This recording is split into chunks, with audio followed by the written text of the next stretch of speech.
রাজ্য সরকারের জন্য কেন্দ্র থেকে প্রাপ্ত অর্থের গুরুত্ব অসীম। এই অর্থের সঠিক ব্যবহার রাজ্যের উন্নয়নের জন্য অত্যন্ত প্রয়োজনীয়।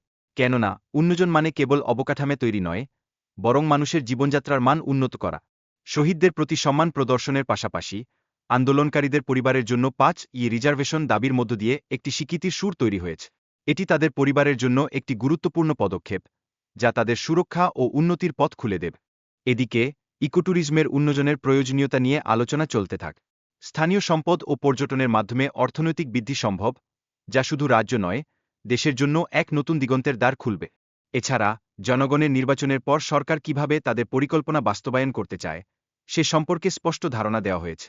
সম্প্রতি সরকার বিভিন্ন উন্নয়নমূলক প্রকল্প শুরু করেছে, যা রাজ্যের চেহারা পরিবর্তন করতে সক্ষম।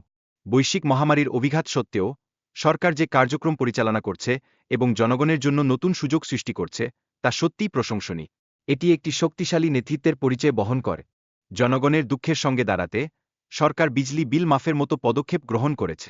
এর পাশাপাশি কৃষকদের ঋণ মাফের উদ্যোগও তাদের পাশে থাকতে সহায়ক হতে পারে। রাজ্যের উন্নয়নের জন্য শিক্ষা এবং কর্মসংস্থানের গুরুত্ব অপরিসীম। এই বিষয়গুলিতে সরকারের উদ্যোগগুলি দৃষ্টান্তস্বরূপ, যা আগামী দিনের জন্য একটি শক্ত ভিত্তি স্থাপন করতে পারে। পর্যটন উন্নয়নের জন্য ঝাড়খণ্ডের প্রাকৃতিক সৌন্দর্য এবং সংস্কৃতির দিকে বিশেষ নজর দেওয়া হবে। এই উদ্যোগ রাজ্যের অর্থনীতিতে নতুন সম্ভাবনার সন্ধান পেতে সাহায্য করবে। জনগণের আস্থা অর্জনের জন্য সরকারের দায়িত্ব পালনের ভারও বাড়ছে।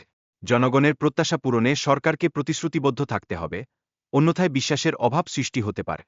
তবে ঝাড়খণ্ড এর জন্য বাজেট বরাদ্দ কম হওয়া রাজ্যের উন্নয়নকে বাধাগ্রস্ত করছে। কেন্দ্র সরকারের উচিত রাজ্যের এই চাহিদাগুলি পূরণ করতে আরও সমর্থন দেওয়া। রাজ্যের আদিবাসী সংস্কৃতি এবং ভাষার গুরুত্ব অবদান রাখতে পারে। সরকারের উচিত আদিবাসীদের স্বীকৃতি প্রদান করা এবং তাদের সংস্কৃতিকে রক্ষা করা, যাতে তা আগামী প্রজন্মে অক্ষুণ্ণ থাকে। অন্যদিকে মহিলা শক্তির ভূমিকা এবং তাদের রাজনৈতিক প্রভাব বাড়ানোর কথা বলা হচ্ছে। নারীদের সক্রিয় অংশগ্রহণে সমাজের উন্নয়ন ঘটবে, যা সমগ্র দেশের জন্য একটি প্রয়োজনীয় পরিবর্তন।